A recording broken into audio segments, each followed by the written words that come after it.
Sir ఇప్పుడు ఈ government గురించి మాట్లాడుకుంటే ఈ 23 నెలల కాంగ్రెస్ పాలన ఎట్లున్నదంటే ఏం చెప్తారు? ఎవరిని అడిగినా చెప్తారు. నన్నే కాదు. హ్మ్. మంత్రుల్ని అడిగినా కూడా చెప్తారు. అస్సలు బాలేదు. హ్మ్. అంటే ఎవరైనా కూడా అధికారంలోకి వచ్చిన కొత్తలో కొద్దిగా వాళ్ళ ప్రతాపం చూపెడతారు. కొన్ని హ్మ్. మంచి పనులు చేస్తారు. కొన్ని ప్రామిసెస్ అమలు చేస్తారు. ఏంటంటే ప్రజల మెమరీలో ఎలక్షన్ల ముందు ఏం చెప్పిండ్రు అనేది బాగా గుర్తుంటుంది కదా. అవును. కొంతకాలం గడిచిన కొద్దీ వాళ్ళు మర్చిపోతూ ఉంటారు. హ్మ్. బట్ స్టార్టింగే ఫస్ట్ 2 ఇయర్స్ అనేది ఏం చేసిండు, ఎన్ని మాటలు అమలు చేసిండు, మాటలోడా పనులోడా అని చూస్తారన్నట్టు. అవును.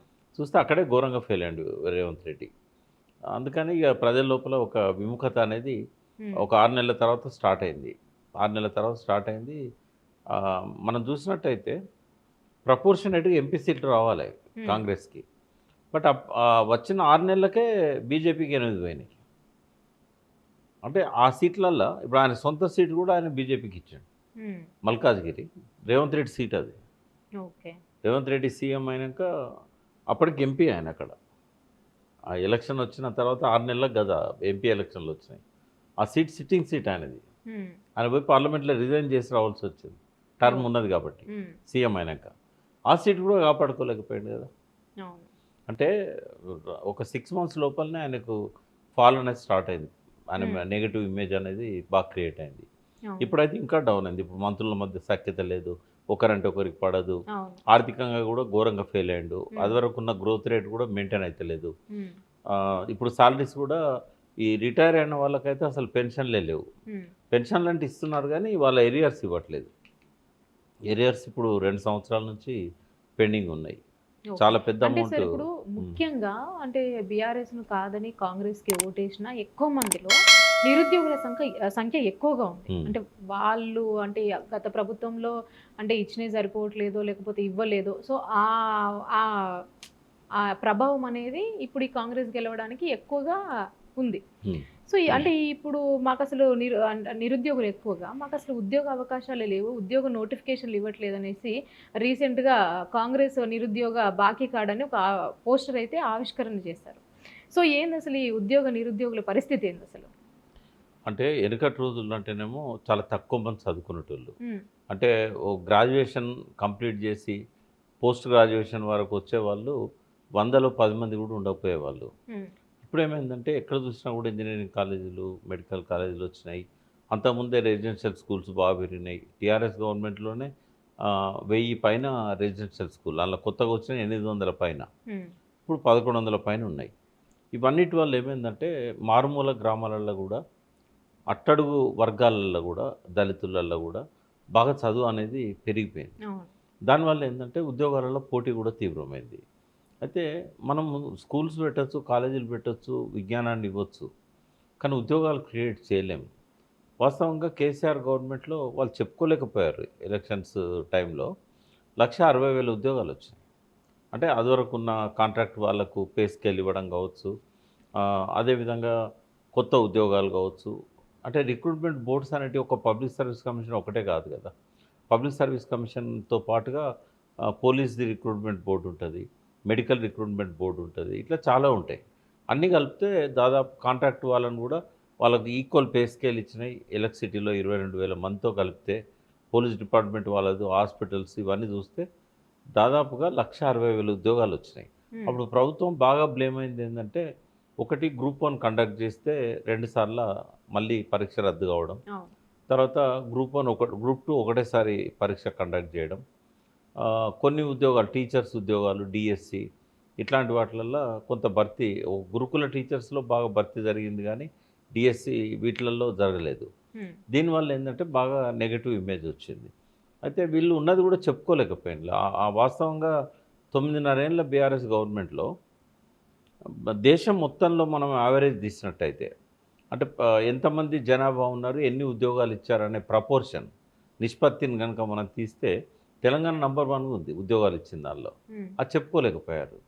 1,60,000 ఉద్యోగాలు 9.5 ఏళ్లలో ఇవ్వడం అనేది కూడా ఒక రికార్డు. హ్మ్. గతంలో కాంగ్రెస్ గవర్నమెంట్‌లో గానీ, టీడీపీ గవర్నమెంట్‌లో గానీ, ఉమ్మడి ఆంధ్రప్రదేశ్ 23 జిల్లాలలో గూడా అన్ని ఉద్యోగాలు ఇచ్చిన దాఖలాలు లేవు. 10 ఏళ్లలో 1,60,000 ఉద్యోగాలు. హ్మ్. అన్ని మంచి చేసి గూడా వాళ్ళు చెప్పుకోలేకపోయారు. హ్మ్. నిరుద్యోగం అనేది ఎప్పుడూ ఉంటది. ఇప్పుడు ఇయాల ప్రపంచాన్ని పట్టి పీడిస్తున్న సమస్య అది. ఒక భారతదేశం కాదు, ఇది కాదు. అయితే రేవంత్ రెడ్డి ఏం చేసిండంటే ఈ నిరుద్యోగుల సమస్యను బాగా వాడుకున్నాడు. వాళ్ళకు పార్టీ తరఫునే వాళ్ళు పరోక్షంగా వాళ్ళకు డబ్బులు ఇచ్చి బస్సులు ఏర్పాటు చేసి ఊరూరికి పోయి కేసీఆర్కి అగెనిస్ట్గా ప్రచారం చేశారు. తల్లిదండ్రులేమో మేము లబ్ధి పొందినాము, మాకు పెన్షన్లు వచ్చినాయి, మాకు రైతు బంధు వచ్చింది, మేము కేసీఆర్కే వేస్తాము అని తల్లిదండ్రి కోరిక. లేదు లేదు, మీది అయిపోయే బతుకు, మీరు ఇప్పటికే 60-70 దాటిన్లు, మాది మేము రైజింగ్, మేము ఎదిగే వాళ్ళం, మా భవిష్యత్తు బుగ్గి అవుతున్నది, మాకు ఉద్యోగాలు ఇస్తలేడు, మాకు జాబ్ క్యాలెండర్ ఇస్తలేడు, ఖాళీలన్నీ అట్లే పెట్టిండు, మాకోసం మీరు ఈసారి కేసీఆర్కి వేయొద్దని చెప్పి వాళ్ళు ఒక పెద్ద క్యాంపెయిన్ తీసుకున్నారు. తీసుకోవడంతో ఆ 2% ఓట్స్ ఏవైతే తక్కువ వచ్చినాయో 1.8%, అందులో నిరుద్యోగులది కూడా ఒక ముఖ్యమైన భాగం. అంటే కేసీఆర్ ఓటమికి ఒక రకంగా నిరుద్యోగులు కూడా కారణమయ్యారు.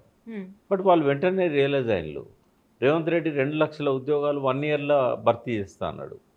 ఈ రోజు వరకు ఇప్పుడు దాదాపు ఇంకో 2 నెలలు అయితే ఇంకా 50 రోజులు అయితే కనుక ఆయన అధికారంలోకి వచ్చి దాదాపుగా 2 ఇయర్స్.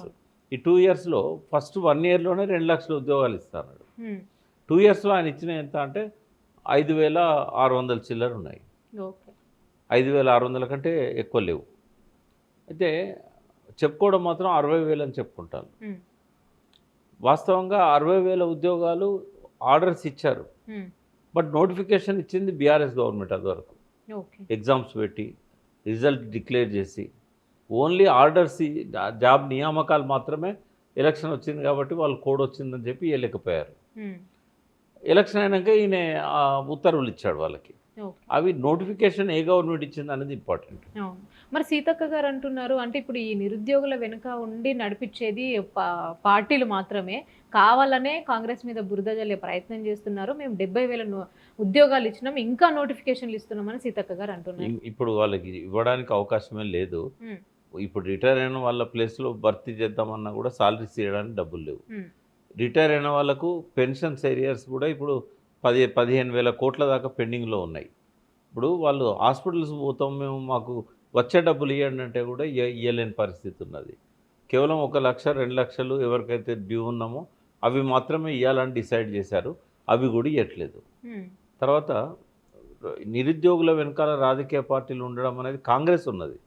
ఎలక్షన్ల టైంలో అందరికీ తెలుసు. అది బీఆర్ఎస్కి అగెనిస్ట్గా బస్సులు ఇచ్చి పంపించారు క్యాంపెయిన్కి. బట్ ఇక్కడ ఏంటంటే నిరుద్యోగులు వచ్చి తెలంగాణ భవన్లో మాకు సపోర్ట్ చేయండి అని అడుగుతున్నారు. హరీష్ రావు కానీ కేటీఆర్ గారిని కానీ మొన్న జాబ్ కార్డు మేళా పెట్టారు, అక్కడ జాబ్ కార్డుది పోస్టర్ రిలీజ్ పెట్టారు ఇక్కడ నెక్లెస్ రోడ్లో. పెట్టినప్పుడు అన్ని పార్టీల వాళ్ళని పిలిచినట్టే హరీష్ రావుని పిలిచారు, కేటీఆర్ని పిలిచారు. ఆడ సిపిఎం నాయకుడు కనబడ్డాడు, మనకు బీజేపీ నాయకుడు కృష్ణయ్య కనబడ్డాడు, వీళ్ళందరూ కనబడ్డారు. అయితే ఈ నిరుద్యోగుల వెనకాల ఏ పార్టీ లేదు, నిరుద్యోగులే అన్ని పార్టీల వెనకాల పడుతున్నారు. రేవంత్ రెడ్డి మాకు మోసం చేసిండు, మీరు నిలదీయండి అని చెప్పేసి. ఇప్పుడు చాలాసార్లు కోదండరామ్ గారు జాబ్ క్యాలెండర్ అని అడిగేవాడు. సరే జాబ్ క్యాలెండర్ ప్రకటించారు, ప్రకటించిన క్యాలెండర్ ప్రకారంగా నోటిఫికేషన్లు ఇవ్వట్లేదు. ఇవ్వకపోయేసరికి వాళ్ళ లోపల అసంతృప్తి, నిరాశ, నిస్పృహలు ఇవన్నీ కూడా గూడుగడుతున్నాయి. ఇప్పుడు గ్రూప్ 1 కూడా ఆ కండక్ట్ చేసిన పద్ధతి అస్తవ్యస్తంగా ఉన్నది, ఇప్పటి కోర్టులనే ఉన్నది. నిరుద్యోగులతోని ఎవరికైతే ఉత్తర్వులు ఇచ్చారో, ఉద్యోగ పోస్టింగ్లు ఇచ్చారో అండర్టేకింగ్ తీసుకున్నారు. ఎందుకంటే కోర్టు ఆర్డర్కు లోబడి మీకు ఉత్తర్వులు ఇస్తున్నాం, నియామక ఉత్తర్వులు. కోర్టు కనుక కొట్టేసినప్పుడు మీరు మళ్ళీ న్యాయస్థానానికి పోయి మాకు జాబ్ ఆర్డర్స్ ఇచ్చారు, పోస్టింగ్ ఇచ్చారు కాబట్టి మాకు ఈ జాబ్ కంటిన్యూ కావాలని చెప్పి మీరు కోరకూడదు అని చెప్పి ప్రతి నిరుద్యోగి దగ్గర అండర్టేకింగ్ తీసుకున్నారు. ఆ సంతోషం ఏముంటుందమ్మా వాళ్ళకు? నిజంగానే మరి ఎందుకు అట్లా చేయాలి? తెలుగు మీడియం స్టూడెంట్స్కి అయితే ఘోరంగా మార్కులు వేశారు, అసలు మార్కులే పడలేదు. వాళ్ళు ఎంత బాగా రాయనియండి, తెలుగు మీడియం అనే వివక్ష కనబడ్డది. తర్వాత తెలంగాణ ఉద్యమ చరిత్ర ఆంధ్ర వాళ్ళని పెట్టి దిద్దిచ్చారు పేపర్లు. వాళ్ళకి తెలంగాణ అంటేనే కోపమే. ఎవరైతే తెలంగాణ ఉద్యమ చరిత్రలో బాగా రాశారో వాళ్ళకి 60-70 మార్కులు కూడా రాలేదు. ఆ కోపం వాళ్ళకు ఉన్నది, ఆ టీచర్స్కి, ఎన్యూమరేటర్స్కి. తర్వాత యూనివర్సిటీ ప్రొఫెసర్లతో దిద్దేయాలి పేపర్లు. వీళ్ళు ఏం చేశారు, డిగ్రీ కాలేజీ లెక్చరర్లను, జూనియర్ కాలేజీ లెక్చరర్లను తీసుకొచ్చి పేపర్లు దిద్దిచ్చారు. అందుకే రివాల్యుయేషన్ అనేది మళ్ళీ చేయాలి, రీఎవాల్యుయేషన్, మళ్ళీ పరీక్ష పేపర్లు మళ్ళీ రీఎవాల్యుయేషన్ చేయాలని చెప్పి కోర్టు ఇచ్చింది. లేదా మళ్ళీ ఎగ్జామ్ పెట్టమన్నది. అయితే మళ్ళీ దాని మీద అప్పీల్ పోయి కోర్టులో పెండింగ్ ఉన్నంత వరకు వీళ్ళకైతే ఉద్యోగాలు ఇవ్వండి, కోర్టు తుది ఉత్తర్వుల ప్రకారంగా డిసైడ్ చేస్తామని చెప్పారు. అయితే ఇట్లాంటివి జరుగుతూ ఉన్నాయి. ప్రభుత్వం ఫెయిల్యూర్ అనేది ఉద్యోగాలలో కూడా కనబడ్డది మనకు. నీకు ఒక సంవత్సరంలో 2 లక్షలు ఇస్తా అన్నాను, కనీసం 20,000 ఉద్యోగాలకు కూడా నోటిఫికేషన్ ఇవ్వలేదు కొత్తగా. ఒక 6,000 ఉద్యోగాలను మాత్రమే అదివరకు ఉన్న నోటిఫికేషన్ను రద్దు చేసి 11,000 ఉద్యోగాలు చేశారు. ఆ ఒక్కదానిలోనే 5,600 ఏమో పెంచారు అంతే. సార్ ఇప్పుడు కాంగ్రెస్ వచ్చిన తర్వాత ఏవైతే 6 గ్యారెంటీలు ప్రకటించారో అవి నెరవేరుస్తున్నామనేసి కాంగ్రెస్ నాయకులు అంటున్నారు, లేదు అనేసి ప్రతిపక్షాలు అంటున్నారు. సో నెరవేర్చే అవకాశాలు ఉన్నాయా లేవా సార్? ఇప్పుడు 6 గ్యారెంటీలలో జూబ్లీహిల్స్ ప్రజలు కూడా ప్రశ్నిస్తున్నారు. 6 గ్యారెంటీలలో ఫస్ట్ ఇది మహాలక్ష్మి. పేరుకు 6 గ్యారెంటీలు, ఇచ్చిన హామీలు 14. మహాలక్ష్మిలో ఏం చెప్పారు? నెలకు 2,500 మహిళలకు ఇస్తామని చెప్పారు. ఎవరైతే BPL families, below poverty line కింద ఉన్న ఫ్యామిలీస్ ఉన్నాయో ఆ ఫ్యామిలీస్ వాళ్ళకు 2,500 ఇస్తామని చెప్పారు. ఇవాళ జూబ్లీహిల్స్ బస్తీలలో ఉన్న వాళ్ళందరూ కూడా బిలో పావర్టీ లైన్. వాళ్ళు అడుగుతున్నారు, ఇవాళ నిలదీస్తున్నారు. ఈ నవీన్ యాదవ్ ప్రచారానికి వచ్చిన మంత్రులను కానీ ఎమ్మెల్యేలను కానీ, ఏది మా 2,500 ఏది?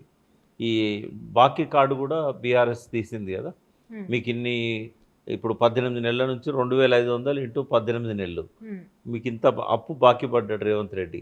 ఎవరు ప్రచారానికి వచ్చినా మీరు నిలదీయండి అని చెప్పారు. సో ఇప్పుడు అది నడుస్తున్నది. అయితే అది ఇవ్వలేదు, ఎవరికి ఒక్కరికి కూడా ఇవ్వలేదు 2,500 అనేది బీపీఎల్ ఫ్యామిలీస్కి.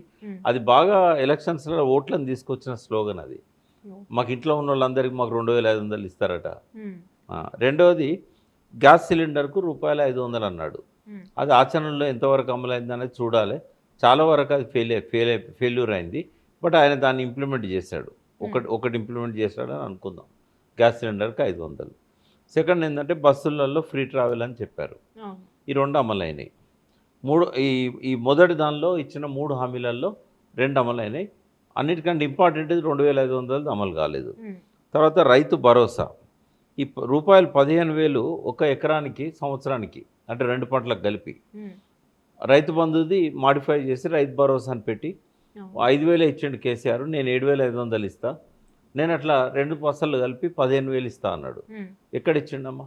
ఫస్ట్ అసలు కేసీఆర్ ఇవ్వాల్సిన 5,000 కూడా ఎలక్షన్ కోడ్ వచ్చిన తర్వాత ఆగిపోయింది.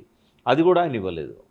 రెండవది ఏం చేసిండో, అది ఇవ్వకపోగా ఆ డబ్బులన్నీ ఏవైతే ట్రెజరీలో ఉన్నాయో తీరా డిస్ట్రిబ్యూట్ చేస్తున్నప్పుడు హరీష్ రావు గారు ఏదో అన్నారని చెప్పి మళ్ళీ పోయి అక్కడ ఎలక్షన్ కమిషన్ దగ్గర పిటిషన్ పెట్టి, నిరంజన్ గారు ఇప్పుడు బీసీ కమిషన్ చైర్మన్ అన్నాడు, ఆయన పిటిషన్ మీద ఇవ్వద్దు, ఎలక్షన్ ఆయనకి ఇవ్వండి అని చెప్పింది. ఆ డబ్బులు శ్రీనివాస్ రెడ్డికి ఇచ్చారు, పొంగులేటి శ్రీనివాస్ రెడ్డికి. కాంట్రాక్టర్ కదా ఆయన. ఆ కాంట్రాక్ట్ డబ్బులు మల్లన సాగరి అవన్నీ పెండింగ్ ఉండే. ఈ రైతులకు ఇవ్వాల్సిన తీసుకుపోయి కాంట్రాక్టర్కి ఇచ్చారు. ఏనాడు కూడా కేసీఆర్ గారు ఇచ్చినట్టుగా రైతు బంధు పథకం ఈ రోజు వరకు అమలు కాలే. మొదటిసారి ఇచ్చినప్పుడు చాలా ఆలస్యంగా ఇచ్చారు. ఆయనేమో నాట్లేసే ముందే డబ్బులు ఇచ్చేవాడు. అది ఇన్పుట్ పెట్టుబడిగా ఉపయోగపడేది, ఎరువులు కొనుక్కోవడానికో దానికో దేనికో. ఇక్కడ ఏమైందంటే ఈయన పంట పూర్తిగా ఇంటికి వచ్చిన తర్వాత రబీ పంటల ముందు ఖరీఫ్ డబ్బులు ఇచ్చాడు. అది కూడా 2 ఎకరాలు 4 ఎకరాలు ఉన్నోళ్ళకి ఇచ్చాడు తప్ప అందరికి ఇవ్వలేదు. అందులో కూడా లోపాలు చాలా జరిగినాయి. రెండవది 7,500 ఇస్తానని మళ్ళీ దాన్ని 6,000కు కుదించాడు. అది కూడా సరిగ్గా ఇవ్వట్లేదు. రెండవది ఏంది, 12,000 అగ్రికల్చర్ లేబరర్స్కు పెన్షన్ ఇస్తా అని చెప్పాడు. ఇది రెండవ ప్రామిస్లో 6 గ్యారంటీలలో రెండవ గ్యారంటీ. రెండోళ్ళు ఎన్ని ఉన్నాయి? 4 ఉన్నాయి. రెండవ గ్యారంటీలో ఒకటే లేదు, 4 గ్యారంటీలు ఉన్నాయి అలా. అంటే మొదటి 2 గ్యారంటీలనే 7 ఉన్నాయి. సో ఇందులో 12,000 ఏదైతే లేబర్కు పెన్షన్ ఇస్తా అన్నాడో ఎక్కడ ఇవ్వలేదు. కౌలుదారులకు ఇస్తా అన్నాడు, కౌలుదారులకు ఇవ్వలేదు. రైతులకు ఇస్తాము, కౌలుదారులకు ఇస్తాం, లేబర్కి కూడా ఇస్తాం, ఇన్ని మాటలు చెప్పాడు. మన దగ్గర అగ్రికల్చర్ లేబర్ ఎక్కువ ఉంటారు. సంవత్సరానికి 12,000 అంటే నెలకు 1000 ఇవ్వలేదు. ఇప్పుడు 18 అంటే దాదాపుగా 22 నెలలు 22,000 ఒక్కొక్కరికి బాకీ పడ్డాడు ఆయన. వాళ్ళు కూడా బాకీ కార్డు పట్టుకున్నారు. మూడవది 500 బోనస్ క్వింటాల్కు వడ్లకి ఇస్తా అన్నాడు. పూర్తిగా అమలు కాలేదు. అది కొంతవరకు ఇవ్వగలిగాడు. తర్వాత అంటే పై దానిలో ఒకటి అమలైంది, రెండవ దానిలో ఒకటి కొంత పార్షల్లీ అమలైంది, మినిమం సపోర్ట్ ప్రైస్. తర్వాత 2 లక్షల లోన్స్ మాఫీ చేస్తానని చెప్పాడు రైతులకు. మీరు పోయి లోన్ తీసుకోండి, నా గవర్నమెంట్ వస్తుంది, నేను రద్దు చేస్తా అని చెప్పాడు. బ్యాంకు ఉరకండి అని చెప్పాడు. ఎంతమందికి ఇచ్చాడు? 18,000 కోట్లే ఇచ్చాడు. వాస్తవంగా ఇవ్వాల్సింది 42,000 కోట్లు, అంటే సగం మందికి కూడా రాలేదు. తర్వాత గృహజ్యోతి 200 యూనిట్స్ ఎలక్ట్రిసిటీ ఫ్రీకి ఇస్తానని చెప్పిండు, అది పార్షల్లీ అమలవుతుంది, సగమే అమలవుతున్నది. తర్వాత ఇందిరమ్మ ఇళ్ళ విషయంలో 250 గజాలు ప్లాట్ ఇస్తా అని చెప్పాడు. ఎవరికి? తెలంగాణ మూమెంట్లో పనిచేసిన ఫైటర్స్కి. అది కూడా ఇవ్వలేదు. 250 గజాలు ఎవరికి ఇచ్చిండో మరి ఆయనే చెప్పాలి. ఇప్పటివరకు ఏ అమరవీరుల కుటుంబానికి కూడా 250 గజాలు ఇచ్చినట్టుగా లేదు. తర్వాత హౌస్ సైట్స్ 5 లక్షలు ఎవరికైతే హౌస్ సైట్ ఉంది, ఇల్లు కట్టేయాలని చెప్పి దరఖాస్తులు పెట్టుకున్నారో, ఇల్లు కట్టేయలేకపోతున్నాం, మీకు 5 లక్షలు ఇస్తామని అప్పుడు కేసీఆర్ చెప్పాడు. ఇప్పుడు ఈయన కూడా ఏమన్నాడు, ఎవరికైతే ఇల్లు లేదో వాళ్ళకి ప్లాట్ ఉంటే కనుక, ప్లాట్ లేని వాళ్ళకి కూడా, కేసీఆర్ ఏమో ప్లాట్ ఉన్న వాళ్ళకి డబ్బులు ఇస్తా అన్నాడు, ఈయన ప్లాట్తో పాటు 5 లక్షలు ఇస్తా అన్నాడు, అది ఇవ్వలేదు. తర్వాత యువ వికాసం అని పెట్టాడమ్మా, ఇది మూడవది. 5వ గ్యారంటీ. ఇందులో ఏంటంటే విద్యా భరోసా కార్డు అని ఇచ్చి 5 లక్షల రూపాయలు విద్యా ఖర్చుల కోసం ఇస్తా అన్నాడు విద్యార్థులకు. ఇప్పుడు విద్యార్థులు బాకీ పడ్డాడు. ఏ విద్యార్థికి 5 లక్షలు కాదు, రూపాయి ఇవ్వలేదు ఎడ్యుకేషన్ ఎక్స్పెన్సెస్ కింద. తర్వాత తెలంగాణలో ఇంటర్నేషనల్ స్కూల్స్ ప్రతి మండలంలో పెడతా అన్నాడు. ఏదో 1-2 పునాది రాయి వేసిండు తప్ప ఈరోజు వరకు గోడలు కట్టలేదు, బిల్డింగులు కాలేదు, ఎక్కడ కూడా ఏ మండలంలో కూడా పనులు మొదలు కాలేదు. ఎక్కడైతే మొదలైనవో పూర్తి కాలేదు. ఇప్పటికి 2 సంవత్సరాలు అయింది. తర్వాత చేయూత అనే ఒక స్కీము, ఇది లాస్ట్ది, 6వ గ్యారంటీ ఇది. ఇందులో మంత్లీ పెన్షన్ 4,000 ఇస్తా అన్నాడు సీనియర్ సిటిజన్స్కి, విడోస్కి, సింగిల్ ఉమెన్కి. అదివరకు ఇచ్చే 2,000 ఇస్తలేడు సరిగా. దాన్ని 4,000 ఇస్తానని వాగ్దానం చేస్తే మాకు పెన్షన్ డబుల్ అవుతుంది అని చెప్పి వాళ్ళంతా కూడా ఆశపడ్డారు. వాళ్ళు అడియాస చేశాడు. తర్వాత Rajiv Aarogyasri health insurance BPL ఫ్యామిలీస్కి ఫస్ట్ 2,000 ఉండే, కేసీఆర్ గారు దాన్ని 5,000 చేశాడు. చేసినప్పుడు ఏం చెప్పాడు, క్రమక్రమంగా దీన్ని నేను పెంచుతాను అని చెప్పాడు. ఎంతవరకు పెంచుతా అన్నాడు? 15,000 పెంచుతా అన్నాడు. కానీ ఇప్పుడు 15 లక్షలకు. కానీ రేవంత్ రెడ్డి వచ్చి 10 లక్షలు అని చెప్పాడు. అయితే 10 లక్షలకు పెంచిండు, కానీ ఆరోగ్యశ్రీ కింద హాస్పిటల్లో డబ్బులు ఇస్తలేడు. వాళ్ళంతా బైకాట్ చేస్తున్నారు. ఇప్పుడు ఆరోగ్యశ్రీ పేరు చెప్తే అడ్మిట్ కూడా చేసుకుంటలేరు. అంటే ఇవి ఆయన 13 హామీలో 14 హామీలో ఇచ్చాడు, మొత్తం 6 గ్యారంటీల పేరు మీద. అందులో 6 కూడా అమలు కాలేదు 14లో. అంటే ఇప్పుడు కాంగ్రెస్ నాయకులు ఏమంటున్నారు అనంటే, మేము గత ప్రభుత్వంలో బీఆర్ఎస్ అయినటువంటి సన్నబియ్యం ఇస్తున్నాము, రేషన్ కార్డులు ఇస్తున్నాము, మహిళలకి ఉచితంగా 2,500 ఇస్తున్నాము, స్టూడెంట్స్కి బైకులు ఇస్తున్నాము, ఇవన్నీ చెప్తున్నారు కదా సార్. అర్హులైన ప్రతి ఒక్కరికి డబుల్ బెడ్రూమ్ ఇస్తున్నాము. ఎక్కడ ఇచ్చారమ్మా? ఇప్పుడు మీరు కూడా అర్హులే కదా, మీకు బైక్ వచ్చిందా? బైక్ వచ్చిందా? రాలే కదా. అంటే ఇవన్నీ మాటలు చెప్పడం. రేవంత్ రెడ్డికి ఒక ముద్ర పడ్డది. ఇతను ముందే ఎలక్షన్ల ముందే అమెరికాలో ఆటా సభల్లో ప్రజలు మోసపోతూనే ఉంటారు, నాయకులు మోసం చేస్తూనే ఉంటారు, నాయకులకు హామీలు ఇవ్వడం అలవాటే, గెలిచిన తర్వాత వాటిని అమలు చేయరు, ప్రజలకు కూడా తెలుసు, వాళ్ళు మోసపోతూనే ఉంటారు, నాయకులు మోసం చేస్తూనే ఉంటారు. ఆయనే చెప్పిండు కదమ్మా, మొదలే చెప్పిండు ఆయన చెప్పిన ప్రకారమే నడుచుకుంటాడు. మాయ మాటలు చెప్పడం, అబద్ధాలు చెప్పడం, మోసం చేయడం, అది రేవంత్ రెడ్డి ప్రత్యేకత. అది అంటే సార్ ఇప్పుడు ప్రత్యేకంగా జూబ్లీహిల్స్ గురించి మాట్లాడుకుంటే ఇది ఒక ప్రధాన పోటీ అయిపోయింది సార్ 3 పార్టీలకు కానివ్వండి. ఇప్పుడు జూబ్లీహిల్స్లో పరిస్థితి ఏ విధంగా ఉందంటే ఏం చెప్తారు? ఇప్పుడు గోపీనాథ్ గారు బతుకున్నంత కాలం ఎన్నిసార్లు ముఖ్యమంత్రి దగ్గర పోయి మాకు ఈ సమస్యలని పరిష్కారం చేయండి, నగరం నడిబొడ్డున ఉన్నది నియోజకవర్గం, అందరు పోస్ట్ పీపుల్, అంటే బాగా డబ్బున్న వాళ్ళు, బంజారాహిల్స్ కూడా అందులోకే వస్తుంది, జూబ్లీహిల్స్ నియోజకవర్గం కిందకే వస్తుంది చాలా వరకు. సో ఎన్నిసార్లు విజ్ఞప్తి చేసినా ఇయ్యలేదు. ఆయన చనిపోయిన తర్వాత ఎట్లాగ ఎలక్షన్ వస్తుందని చెప్పి అది కూడా ఒక 60 కోట్లతోని యూసుఫ్గూడలో కానీ, ఎల్లారెడ్డిగూడలో కానీ, రైమంత్ నగర్లో కానీ, ఆ నియోజకవర్గానికి సంబంధించిన ఒక షేక్పేట డివిజన్లో ఎక్కడెక్కడైతే బాగా ప్రతికూలత ఉంటుందని అనుకున్నాడో అక్కడ చాలా సమస్యలు ఉన్నాయి. 60 కోట్లు ఏ మూలకు చాలాయి, ఒక్క డివిజన్ చాలాయి. కానీ మొత్తము అన్ని డివిజన్లలో కొద్దిగా వర్క్స్ చేస్తున్నట్టు కనబడాలి కదా, అందుకని ఒక 60 కోట్లు రిలీజ్ చేశాడు. అందులో 200 రకాల పనులు చేపట్టారు. అంటే ఎలక్షన్ వచ్చి పోలింగ్ డేట్ దగ్గరకు వస్తున్న కొద్దీ ఇప్పుడు పనులు మొదలవుతున్నాయి. అంటే వాటర్ లాగింగ్ ఉంటుంది అక్కడ, వర్షం పడ్డప్పుడు బాగా నీళ్లు లోతట్టు ఏరియాల్లో నిండిపోతూ ఉంటాయి. ఏనాడు పట్టించుకోలేదు వాటిని. 2 ఇయర్స్లో ఆ సమస్య బాగా తీవ్రమైంది. గతంలో ఎప్పుడు లేనంత వర్షాలు పడుతున్నాయి ఇక్కడ హైదరాబాద్ నగరంలో. తర్వాత మంచినీటిది ఇప్పుడు ట్యాంకర్లు లేని వాడ కనబడదు మనకు. ఏ వాడకు పోయినా ట్యాంకర్స్ కనబడతా ఉన్నాయి. మూడోది ఏంటంటే రోడ్లు సరిగా లేవు. రోడ్లు అన్నీ కూడా నీళ్ళతో నిండిపోయి ఉంటున్నాయి. గుంతలు ఏర్పడ్డాయి. చిన్న చిన్న రిపేర్లు కూడా చేయలేదు ఎలక్షన్ల కోడ్ వచ్చేదాకా. ఇప్పుడు కోడ్ వచ్చినాక అది వరకు రిలీజ్ చేశారు కాబట్టి కొద్ది పనులు మొదలవుతున్నాయి. అంటే వాస్తవంగా జూబ్లీ హిల్స్ అనేది బాగా నెగ్లెక్ట్ చేయబడ్డది 2 ఇయర్స్లో. తర్వాత వాళ్ళకు షార్ట్ లిస్ట్ చేశారు 500 మందికి ఇండ్లు ఇస్తామని చెప్పి. కేసీఆర్ కట్టిన ఇండ్లు ఉన్నాయి ఇంకా 2 బెడ్రూమ్ అలాట్మెంట్ కాకుండా కొన్ని వేలు ఉన్నాయి ఇంకా. మోకిళ్ళలో ఉన్నాయి, తుమ్కుట్లో ఉన్నాయి, అవుట్స్కట్స్లో చాలా దిక్కులో ఉన్నాయి. అవి అలాట్ చేయలేదు. వాళ్ళంతా పండగ చేసుకున్నారు, మాది షార్ట్ లిస్ట్ అయింది, మాకు ఇల్లు వస్తుంది అని చెప్పి. ఎలక్షన్ కోడ్ రావడంతో అప్పుడు అమలు కాలేదు. అది ఇవ్వచ్చు కదా. ఇప్పుడు 2 ఇయర్స్ అయింది, వాళ్ళకి ఇవ్వలేదు. తర్వాత షాదీ ముబారక్, కళ్యాణ లక్ష్మి చెక్కులు ఈ 2 సంవత్సరాల్లో ఈ జూబ్లీ హిల్స్ కాన్స్టిట్యున్సీ ఇవ్వలే. ఎక్కడైతే ప్రతిపక్షం ఎమ్మెల్యేలు ఉన్నారో ఆ ఎమ్మెల్యేల దగ్గర ఇవ్వలేదు. మూడోది హైడ్రా పేరుతోని గుడిసెలు గులగొట్టించారు చాలా దిక్కుల. కేసీఆర్ గారేమో గుడిసెలకు పట్టాలు ఇచ్చాడు 58, 59 జీవో అని చెప్పి. ఆ జీవో కింద ఆయన అధికారంలోకి రాగానే 60 గజాల కంటే ఎక్కువ ఉన్న అన్ని వాటికి, లోపున్న వాటికి కూడా వాళ్ళకందరికీ రెగ్యులరైజ్ చేశాడు. ఈయన ఏం చేశాడు, అది గవర్నమెంట్, ఆ చెరువు, అది కుంట, బఫర్ జోన్ అని చెప్పి పట్టాలు ఇచ్చిన ఇళ్ళను కూడా బుల్డోజ్ చేసి కూలగొట్టారు. కొన్ని జూబ్లీస్లో కూడా కూలగొట్టబడ్డాయి ఉన్నాయి. అయితే ఇట్లాంటివన్నీ చేయడం వల్ల ఒక చెడ్డ పేరు వచ్చింది.